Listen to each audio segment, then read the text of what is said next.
안녕하세요. 북마존의 마인드 오픈업입니다. 오늘부터 시리즈로 여러분들과 인생에서 피가 되고 살이 되는 중요한 정보를 가지고 이야기를 나누고자 합니다. 앞으로 결혼을 생각하는 미혼 남녀, 그 중에서도 배우자를 잘 만나 행복한 결혼 생활을 하고 싶은 미혼 여성이라면 제 이야기에 집중해 주셨으면 좋겠습니다. 아마도 저를 평생의 은인이라고 생각할 수도 있을 테니까요. 혹시라도 제 덕분에 결혼 잘했다고 생각이 들면 연락해서 거하게 선물 하나 보내주셔도 거절하지 않고 잘 쓰겠습니다. 하지만 이렇게 이야기해도 결혼에 대한 막연한 환상, 특히 결혼과 함께 신데렐라가 되겠다는 생각을 가진 여성들은 아마도 제 이야기를 안 들을 테니 그 사실이 그저 안타까울 뿐입니다. 자, 들을 준비 되셨으면 지금부터 시작해 보겠습니다. 제약계의 슬로건과 전자제품 슬로건 중에서 아마도 이 두 가지는 들어보셨을 겁니다. 약은 약사에게, 진료는 의사에게. 이게 있고요. 순간의 선택이 10년을 좌우합니다. 라는 문구가 있었죠. 전 이 이야기가 해당 분야에만 적용되지 않는다고 생각해요. 왜냐하면 우리가 살아가면서 문제가 있을 때 이 두 가지만 잘 적용해도 큰 도움이 될 거라고 믿거든요. 제가 왜 이 이야기를 꺼냈냐면 연애와 결혼도 마찬가지여서 그렇습니다. 여성분들이 연애나 결혼을 하기 전에 정말 이 사람이 내가 찾던 그 사람 맞나? 제대로 된 상대를 찾은 걸까? 궁금하기도 하고 또 불안하기도 하잖아요. 자신의 선택이 불안하고 누군가의 의견을 듣고 싶을 때 다들 어떻게 합니까? 거의 99.9% 여성들이 자기 친구나 혹은 여자 선배들한테 조언을 구하죠. 자기와 같은 고민을 해보고 또 생각도 해봤으니까 현실적으로 도움이 될 거라고 여겨서 그러는 건데요. 그런데 이게 바로 폭망하는 지름길이라는 걸 전혀 모른다는 게 비극의 시작입니다. 남자와 여자는 생물학적으로 인간이라는 종에 속할 뿐 모든 게 다 다릅니다. 완전히 다르다고 보시면 돼요. 내가 선택한 남자가 지금 내가 보는 그대로 혹은 내가 생각하는 그대로이면서 나를 이해해 줄 것이라고 생각하는 것 자체가 오류라는 거죠. 오죽하면 남자는 화성에서 오고 또 여자는 금성에서 왔다는 책이 베스트셀러가 되겠습니까?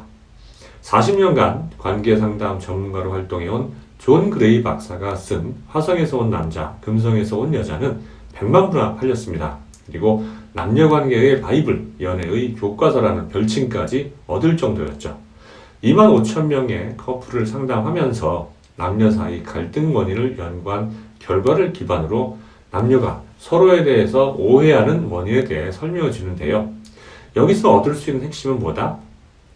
같은 여자들끼리 아무리 이야기해봐야 실제로 연애나 결혼에 도움되는 영양가 있는 이야기는 하나도 건지지 못한다는 겁니다. 그런데 왜 여자들에게 다 조언을 구하는 걸까요? 이게 따지고 보면 이유가 없는 게 아닙니다. 우선 결혼이나 연애에 대한 심도 있는 조언을 구할 정도로 친하거나 혹은 연륜이 있는 남자가 주변에 없을 수 있습니다.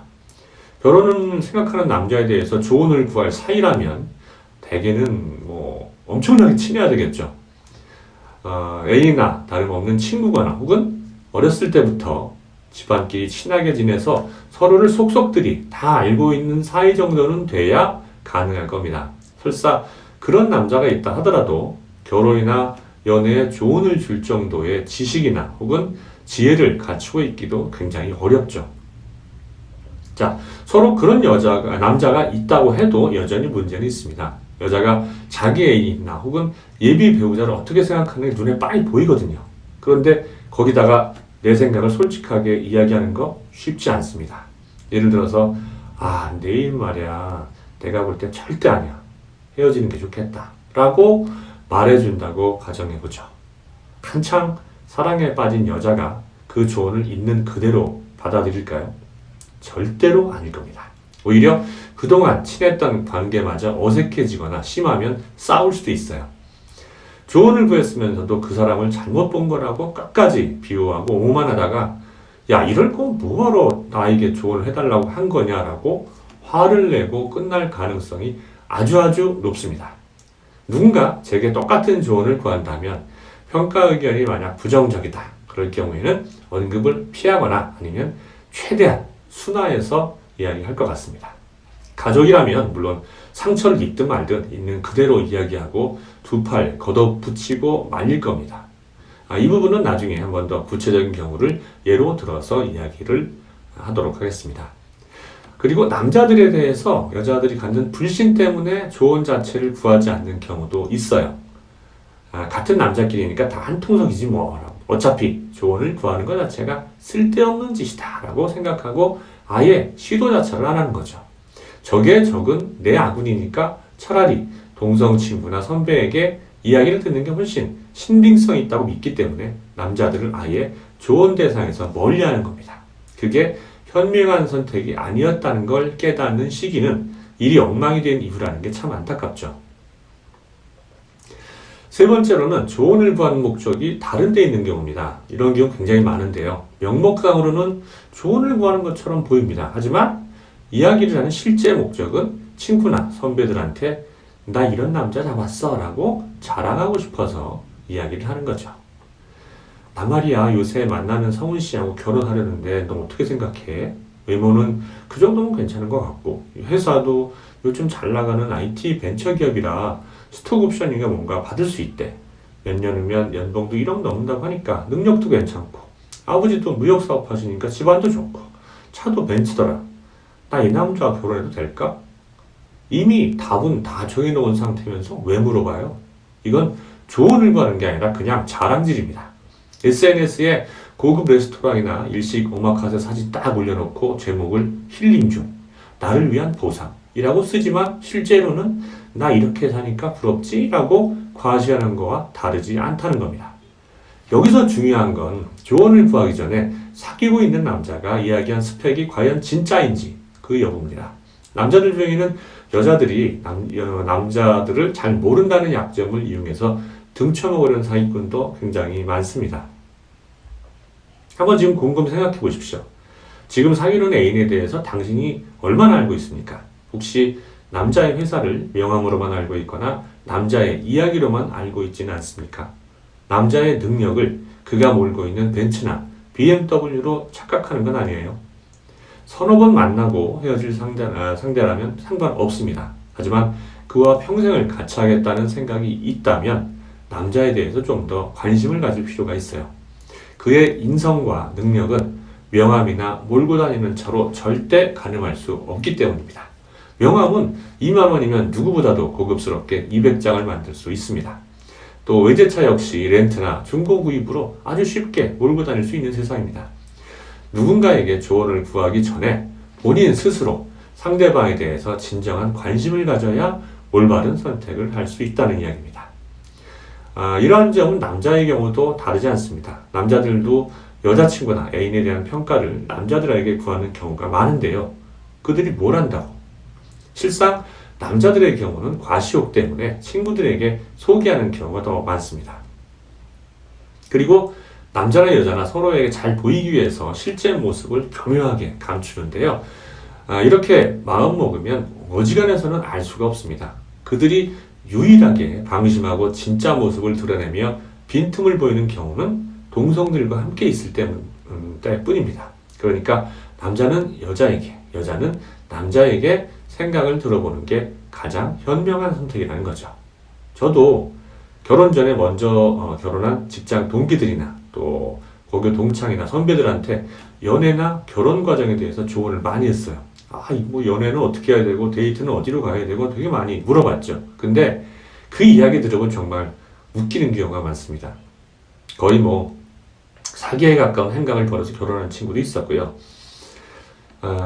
제가 그 친구니까 그냥 그 자리에서 웃어넘기지만 내심으로는 만약 내 여동생이 저 녀석하고 결혼한다고 했으면 정말 당장 뜯어 말렸을 거야라고 하는 순간들이 여러 번 있었죠.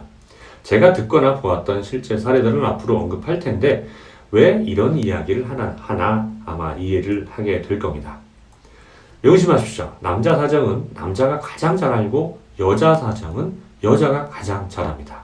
진솔하게 사정을 털어놓을 상대가 전혀 없다면 아버지나 오빠 그마저도 없다면 사촌 중 누구라도 붙잡고 한번 이야기를 들어보십시오.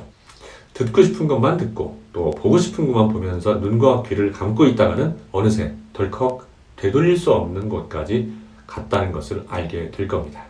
제가 그런 결과를 실제로 봐서 하는 이야기예요. 조언 대상만 잘 선택해서 이야기를 들어도 훨씬 긍정적인 효과를 얻을 수 있습니다. 이건 조금 다른 이야기이긴 한데 누구나 다 탐내는 이성을 여러분이 잡고 싶다면 먼저 자신부터 명품이 되기 위해서 노력하십시오. 자신은 상대방의 수준에 훨씬 못 미치면서 상대가 나만 바라보고 있기를 바라는 건 동화 속에서나 가능한 이야기예요. 남녀가 어느 한쪽이 많이 기울면 짧은 순간 관계가 이어질 수는 있어도 길게 가기는 어렵습니다. 이런 게 가능한 시기는 우리 부모님이나 혹은 조부모님 세대나 가능했어요. 아주 정말 어쩌다가 모든 걸 다 갖추고도 당신한테 푹 빠져가지고 평생을 사랑하며 살겠다는 사람이 나타나는 경우도 간혹 있습니다. 이따금 언론에 보면 그런 경우가 아예 없진 않더라고요. 하지만 그 가능성이 1000분의 1 혹은 10,000분의 1에 불과하다는 건 인정을 해야 합니다. 가능성 0.0001%라도 나는 도전하겠다. 그건 뭐 각자의 선택이니까 존중해야죠. 눈높이를 낮춰서 좀 못나 보여도 항상 나를 아껴주고 존중하며 사랑해주는 남자를 선택하는 것도 세월이 지나고 나면 괜찮은 선택일 수 있습니다. 같이 살아보지 않으면 절대로 알 수 없는 그 사람만의 장점이 있거든요. 이것도 놓치기 싫고 저것도 놓치기 싫다고 우물쭈물 우유부단하게 환상만 품고 있다 보면은 그나마 좋은 배우자감도 놓칠 수 있다는 사실이 바로 진리입니다.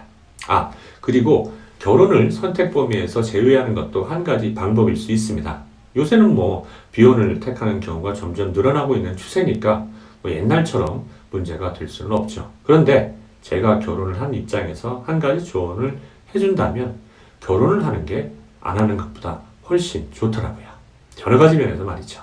물론 여기에는 좋은 배우자를 만난다는 전제 조건이 붙는 경우에 그렇다는 뜻입니다.